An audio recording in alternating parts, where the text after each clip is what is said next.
Cette semaine à Magabdo, nous allons parler des problèmes de financement du C3S de Jardin-Roussillon.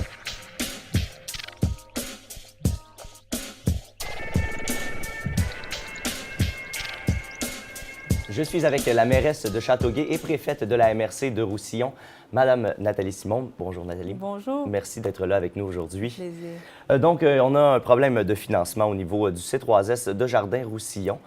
C'est un problème qui dure depuis assez longtemps. Moi, c'est un problème dont j'ai entendu parler pour la première fois il y a quelques mois, mais je pense que c'est un problème qui est récurrent et qui est aussi assez généralisé. En fait, oui, puis je pense que dans le cadre de la campagne électorale provinciale, on en entend beaucoup parler du sous-financement dans le domaine de la santé et des budgets qui stagnent. En fait, le problème du C3S, c'est que le budget n'a pas augmenté, l'enveloppe budgétaire qui est octroyée, mais que la population, elle, croît. Et la demande de services également. On demande au C3S de faire preuve d'innovation, de chercher des façons innovantes, de régler les problèmes, de donner des services à la population. Je pense que chez nous, les gens du C3S Jardin-Roussillon ont, par le nombre de prix qu'ils ont reçus et par de mentions qu'ils ont eues, démontré justement cette capacité de se réinventer. Mais on reste quand même face à un mur qui est le financement des centres de santé et de services sociaux. Et c'est ce que déplore le C3S Jardin-Roussillon. Ça met en lumière plusieurs problématiques, je pense. Oui, ça met en lumière le manque de financement dans les services de santé, pas uniquement ici, du côté de Jardin-Roussillon, mais partout. Ça met également en lumière le fait que le C3S Jardin-Roussillon, par rapport aux autres C3S de la Montérégie, est sous-financé per capita. Donc, on parle de quelque chose comme 400 $ de moins par habitant de financement. Donc, ça représente beaucoup d'argent quand on parle d'une population couverte là, de 209 000 personnes. Donc, il y a plusieurs choses qui doivent être établies. Ce qu'on déplore aussi, c'est que on doit notamment atteindre l'objectif, l'équilibre financier. On ne peut pas être déficitaire.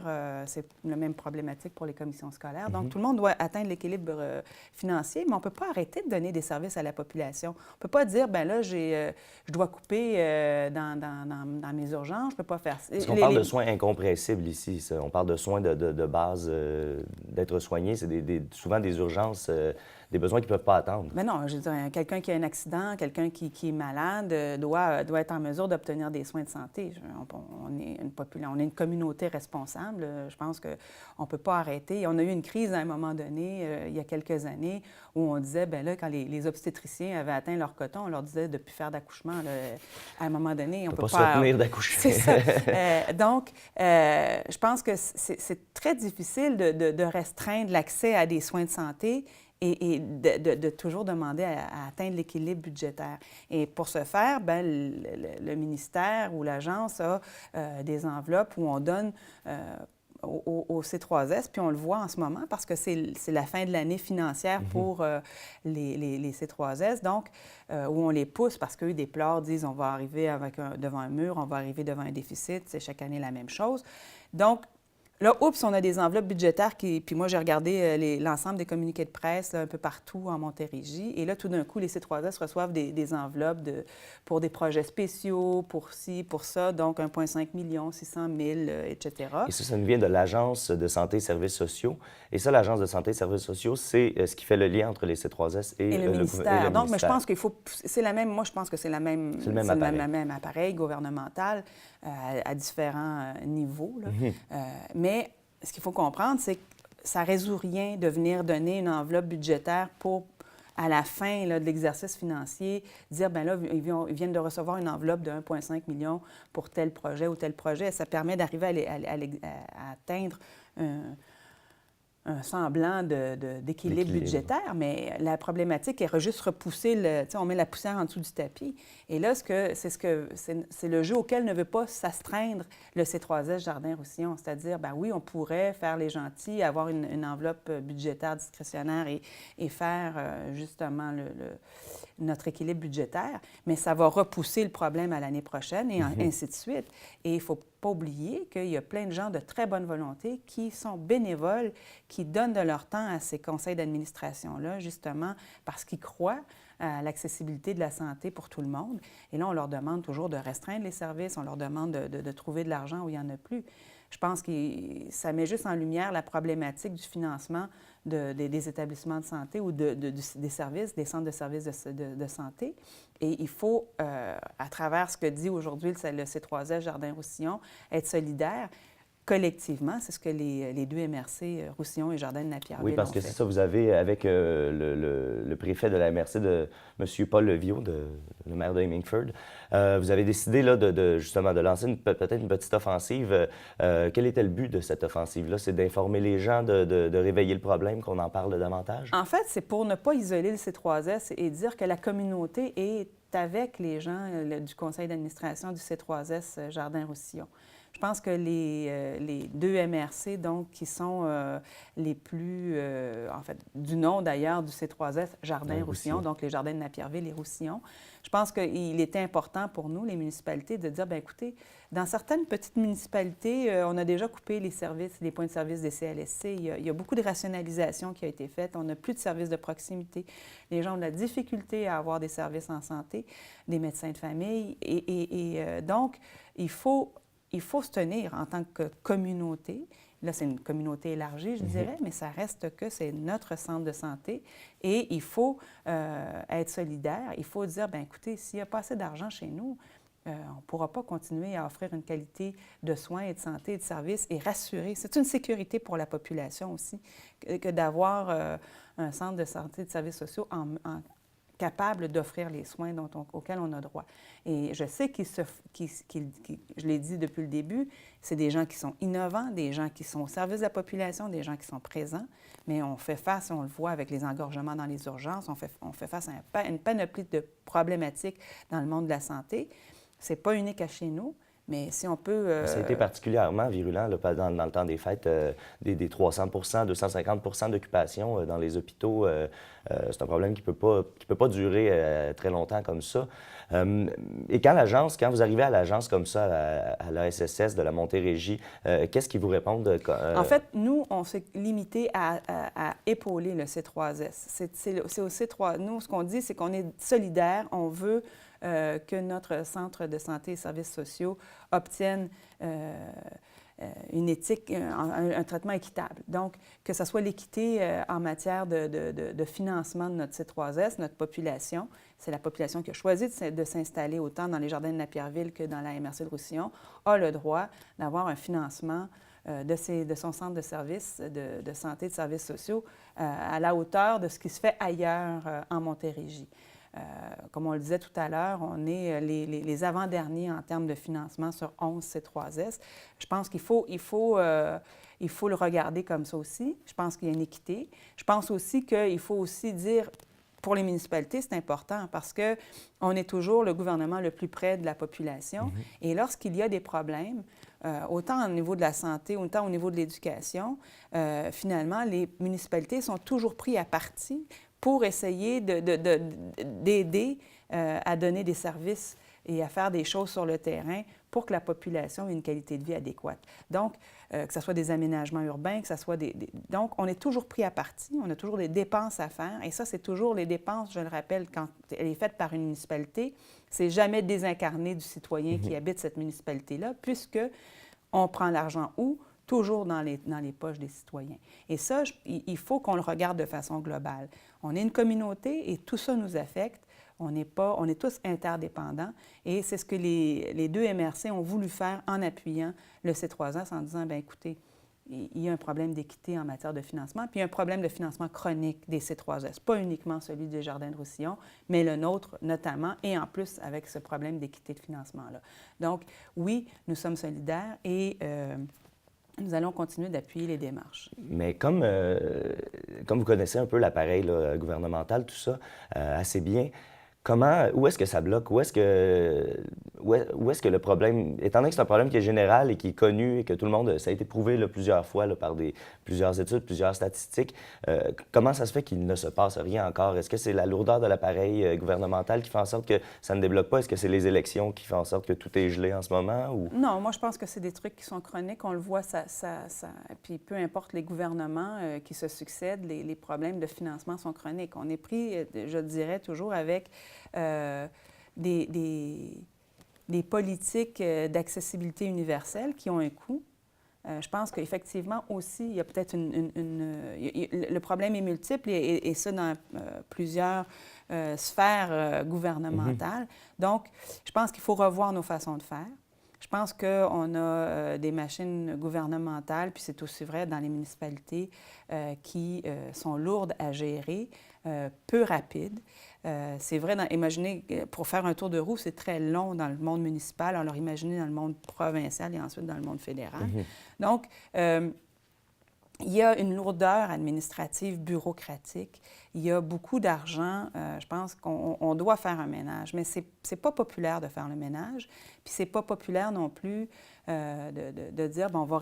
Puis le changement, là, c'est difficile à gérer aussi. Donc, je pense qu'on doit se repositionner dans la façon dont on finance, dont on donne le service, puis mais en même temps, ce que je dis toujours, c'est que c'est excessivement difficile. C'est comme si on conduit une voiture, puis là, les voyants commencent à s'allumer dans le tableau de bord. Puis on dit, bon, il faudrait que j'aille faire un changement d'huile, il faudrait que j'aille faire surveiller la pression de mes pneus, il faudrait que je fasse ci, il faudrait que je fasse ça, mais je ne peux pas arrêter au garage parce qu'il faut que je continue à rouler. Oui. Donc, c'est un petit peu ça le problème des gouvernements, tout gouvernement confondu, c'est-à-dire que oui, les voyants lumineux s'allument dans le tableau de bord, mais on ne peut pas arrêter la machine pour lui faire le check-up puis lui dire, bon, bien, OK, on fait ci, on fait ça. On doit continuer à donner les soins, on doit continuer à donner les services et on ne peut pas arrêter. Donc, il faut essayer de trouver des solutions. Ça ne se fait pas rapidement. Puis, évidemment, bien, ça se fait avec des fonds qui sont de moins en moins disponibles aussi parce que les gens n'ont pas d'argent. Et que je le rappellerai toujours, on ne peut pas aller puiser plus d'argent dans les impôts, on ne peut pas aller puiser plus d'argent dans les taxes. On ne peut pas... Il y a plein de choses qu'il faut qu'on revoie. C'est très, très complexe. Ça prendrait un gouvernement assez solide et assez volontaire pour enclencher ces changements-là, mais ça a un prix politique. Et ça ne se fera peut-être pas. Comme je disais, c'est très complexe. Puis en même temps aussi, c'est vrai qu'on ne peut pas non plus arrêter la machine. Il faut faire les changements tranquillement, mais il faut les amorcer, puis il faut les suivre. Et il faut que... Quand une idée est bonne, je pense qu'il faut que tout le monde se mette d'accord derrière cette idée-là, puis le fasse. Je pense que c'est la santé, la qualité de vie de l'ensemble des citoyens, pas seulement de notre région, mais de la province, puis en fait, on est face à cette réalité-là. Bien, merci beaucoup pour votre temps aujourd'hui, Mme Simon. Après la pause, on va poursuivre notre émission sur les problèmes de financement du C3S de Jardin-Roussillon.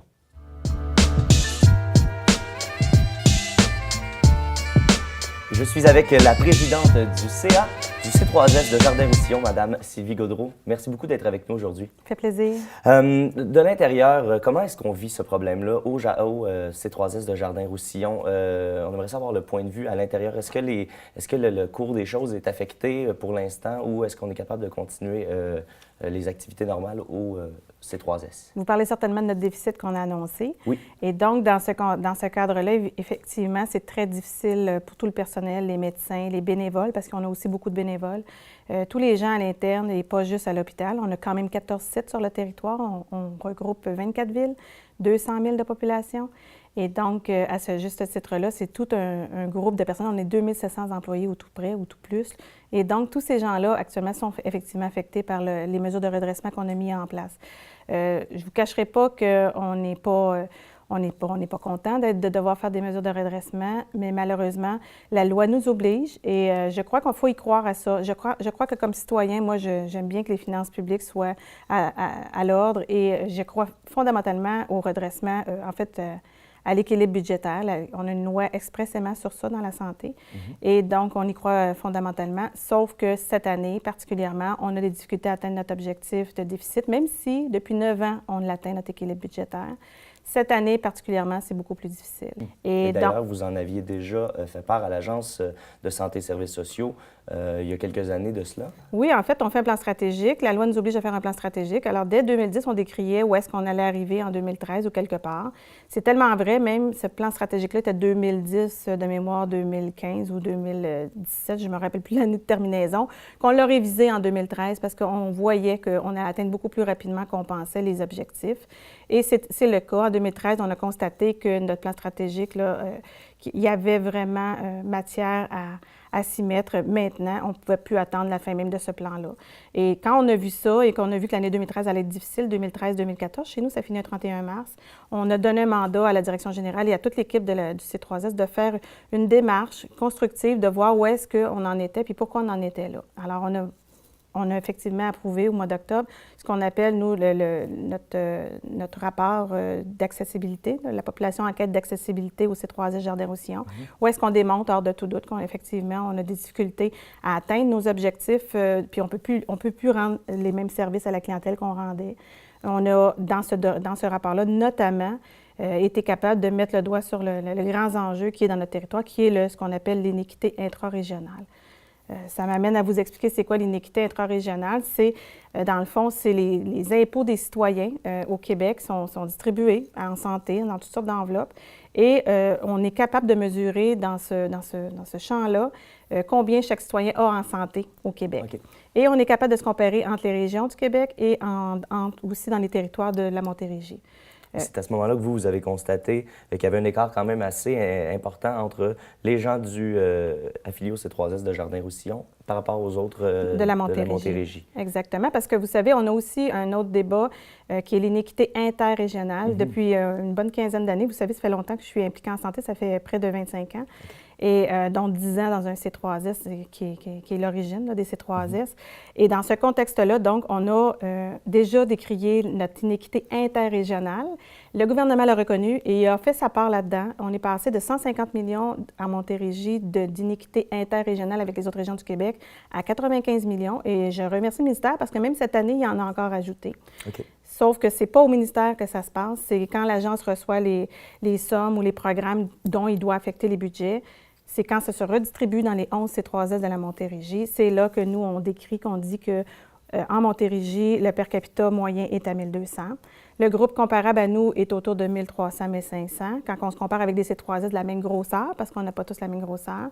Et quand on regarde tous les indicateurs, même du Québec et autres facteurs, on est à 830 $ par capita. Donc, c'est un grand écart entre ce que nos citoyens reçoivent en santé chez nous. Donc, ils reçoivent 850 $ de retour d'impôt, 830 $ de retour d'impôt, alors que nos voisins, tout à côté, ils reçoivent minimalement 1 200. Ce qui est 50 % de plus, littéralement, c'est énorme. Ce qui fait que c'est une démesure de 80 millions. À 80 millions, c'est... puis nous, on n'espère pas 80 millions du ministère. On est quand même assez bons citoyens corporatifs. Et oui, tout à coup. Puis en fait, ce qu'il faut comprendre de ça, c'est que nous, ce qu'on dit, c'est aidez-nous à trouver des solutions. On est actuellement à près de 7 millions prévisibles de déficit au 31 mars. On va certainement l'être l'année prochaine aussi. Ce qu'on dit, c'est aidez-nous à trouver des solutions, que ce soit par la part d'équipements, par la part d'infrastructures, par la part de personnel, de gens qui peuvent nous aider, des ressources humaines de plus. En fait, ça nous prend évidemment de l'aspect monétaire, mais il faut, dans tout ça, trouver des moyens, finir par s'entendre, à trouver des moyens, pas juste nous laisser tout seul avec le problème, autrement dit, chez nous. Et si on se rapporte en 2010, la première fois que vous avez noté qu'il y avait un problème là, de financement, quelle a été la réaction de l'Agence de santé et services sociaux à ce moment-là, puisque vous leur aviez demandé de réagir à ce moment-là? Je vous dirais que, bon an, mal an, l'Agence n'a pas pris, je pense, au sérieux ce qu'on pouvait avoir d'impact prévisible à ce point. Évidemment, quand on est un C3S performant, parce qu'il n'y a pas juste le fait qu'on ait été en équilibre, on est une organisation extrêmement performante. On a entre 4 et 5 millions par année dans le fond, qu'on économise à l'État parce qu'on a fait des mesures de performance à l'interne. Donc, on a revu nos processus, on a revu beaucoup de choses. Et il y a un beau rapport là-dessus, qui est le rapport Bédard, qui l'exprime très bien et qui nous met dans le peloton de tête, dans le fond, en termes de performance. Donc, ça, il se fiait, selon moi, à ça. Il se fiait qu'on allait continuer à faire de la performance. Il devait se fier aussi au fait qu'on est des bons administrateurs. Puis je vous dirais qu'on est des gens extrêmement engagés au conseil d'administration. Les 18 membres sont engagés, sont passionnés de ce qu'ils font et ils mettent des milliers d'heures par année bénévolement pour pouvoir amener cette cause-là à juste part. Et donc, dans ce contexte-là, nous, on pense que l'Agence n'a pas vu venir le bateau. Et même si depuis 2010, on n'a pas arrêté, on a continué à décrier ce qui nous manquait. Puis vous savez, ce n'est pas juste de l'argent qui manque, il manque des médecins. On est la plus pauvre après Vaudreuil-Soulanges en termes d'allocation des médecins. Ce qui est extrêmement important parce que c'est le nerf de la guerre en santé aussi. Même si tous les corps de métier sont tous importants, les médecins, c'est quand même un groupe qui doit être au rendez-vous et d'autant plus de façon équitable. Et ça ne l'est pas pour chez nous aussi. Donc, ce n'est pas juste une inéquité en argent, c'est une inéquité en médecins. Et vous savez, si on avait cet argent-là, on pourrait faire ce qu'on appelle de la première ligne. La première ligne, c'est des services à proximité de la population et c'est des services où est-ce que les gens ne vont pas comme première porte d'entrée à l'urgence. Ils vont aller dans une première porte d'entrée beaucoup plus en région. Donc, vu qu'on a 24 villes, c'est de faire des petits regroupements de services un peu partout et de faire en sorte que les gens se présentent là. C'est aussi le fait, quand on parle de première ligne, c'est de travailler à développer ce qu'on appelle soit des GMF, qui est des groupes de médecine familiale, soit des petites cliniques privées, faire en sorte aussi que les populations se prennent en charge par de toutes sortes des coopératives, des GMF, des cliniques privées de médecins, pour faire en sorte que ces gens-là se prennent en main et donc ces gens-là ne rentreraient pas à l'urgence. Et c'est là que l'argent actuellement doit aller malheureusement pour l'instant, mais éventuellement, si on faisait vraiment le vrai travail de première ligne, on aurait beaucoup moins d'enjeux en deuxième ligne.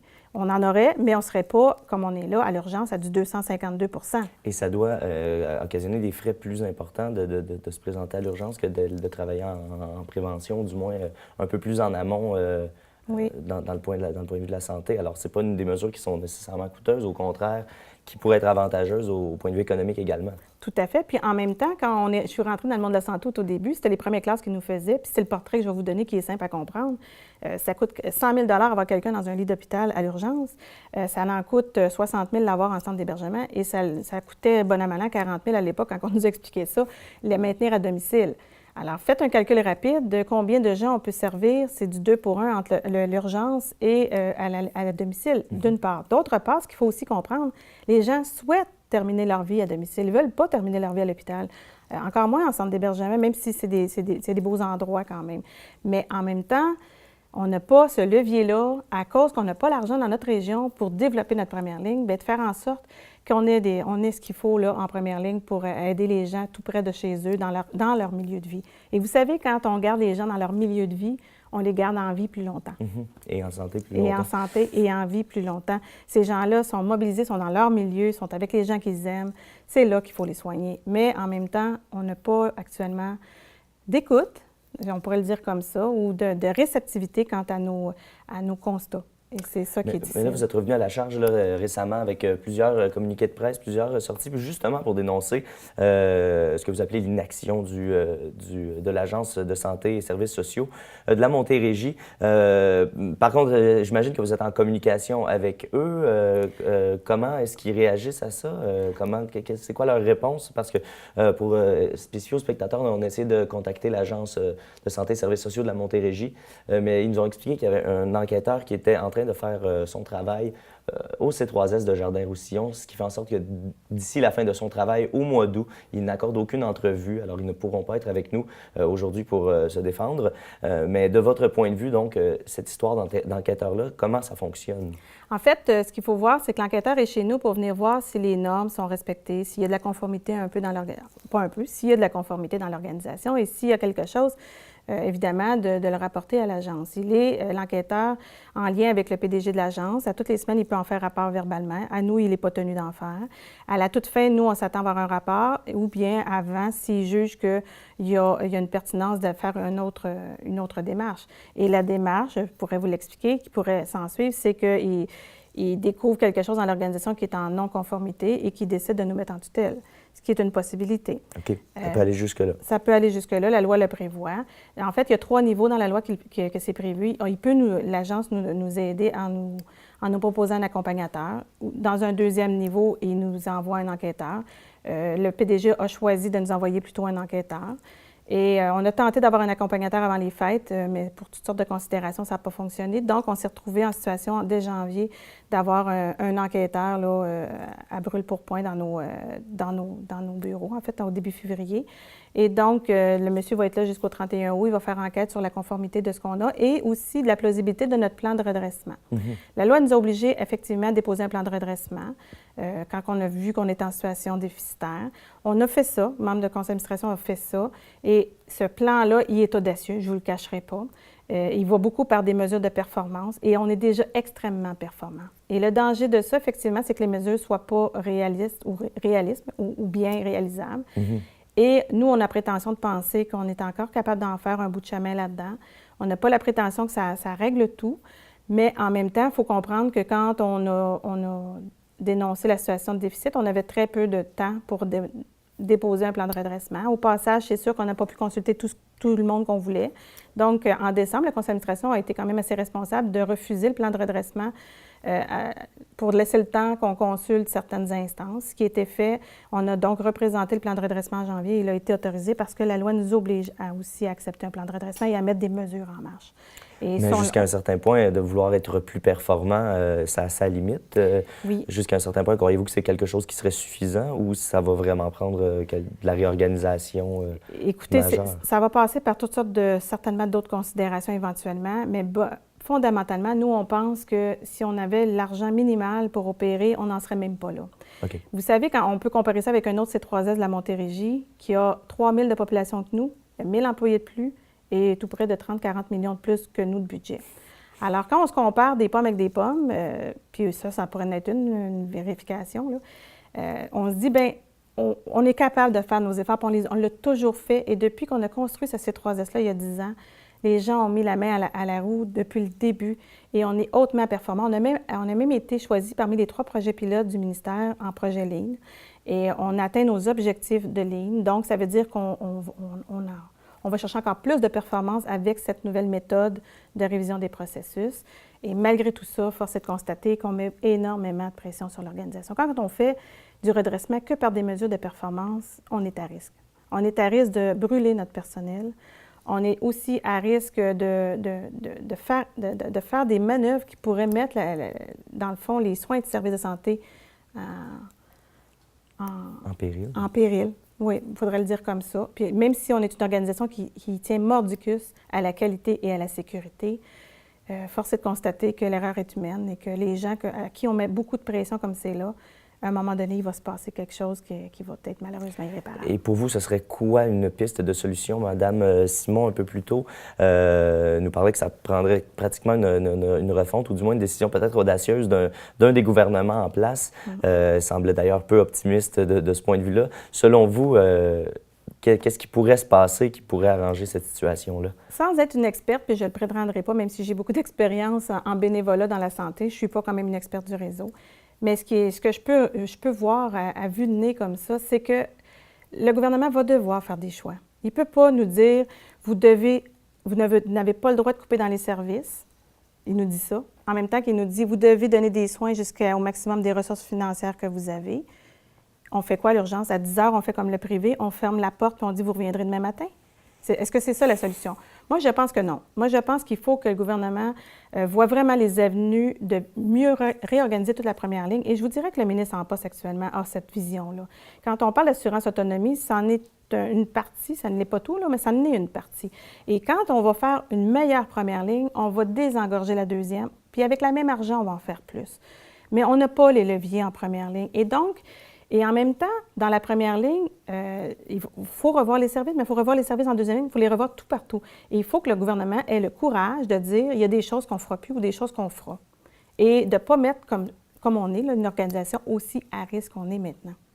Et c'est ça qu'on veut, qu'on aimerait qu'il soit entendu, c'est que oui, on va la faire, l'équilibre budgétaire à tout prix, parce que la loi, puis on nous le répète à toutes les semaines, je vous dirais ces temps-ci, vous n'avez pas le choix. On ne sera pas hors la loi, on y croit fondamentalement. Puis moi, comme citoyen, je suis d'accord à ce qu'on colmate tous les déficits. Mais en même temps, on ne peut pas demander à un réseau de santé comme celui-là, qui a eu toute la croissance qu'elle a eue, de prendre les mêmes défis comme le voisin à côté qui est en décroissance par ailleurs. Puis il y en a des C3S qui sont en décroissance et qui, eux n'ont pas les mêmes défis que nous. Donc, nous, on dit, pouvez-vous équilibrer? Ce serait peut-être un autre enjeu qui pourrait être regardé. On a toujours parlé d'utilisateurs payeurs. Bien, peut-être qu'on devrait financer ça à l'utilisateur payeur. Ça se fait dans le monde municipal, mais ça se fait sans se faire avec des humains directement. Il y a certains services qui pourraient être ça. Si chez nous, on a beaucoup d'utilisation en oncologie, dans toutes sortes de secteurs, bien, ce serait de reconnaître que les coûts ne sont pas les mêmes si à côté, ils ne font pas d'oncologie. Alors, Sylvie Gaudreault, présidente du conseil d'administration du C3S de Jardin-Roussillon, merci beaucoup d'avoir été avec nous. Merci, ça fait plaisir.